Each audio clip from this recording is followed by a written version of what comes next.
যেন অসহায় মানুষের পাশে দাঁড়ানো যায়। আল্লাহর কি ইচ্ছা আলোচনা করতে করতে অনেক দূরে অগ্রসর হয়েছি।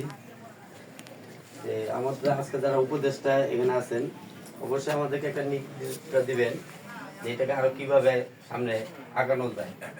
আর আমরা যারা সদস্য আছি, এই যে শাহিন বলছিল যে 50 টাকা যে আমরা যে নমিনি করছি, এই 50 টাকার জন্য সে এটা দাবিদার হয়ে দাঁড়ায় নাকি।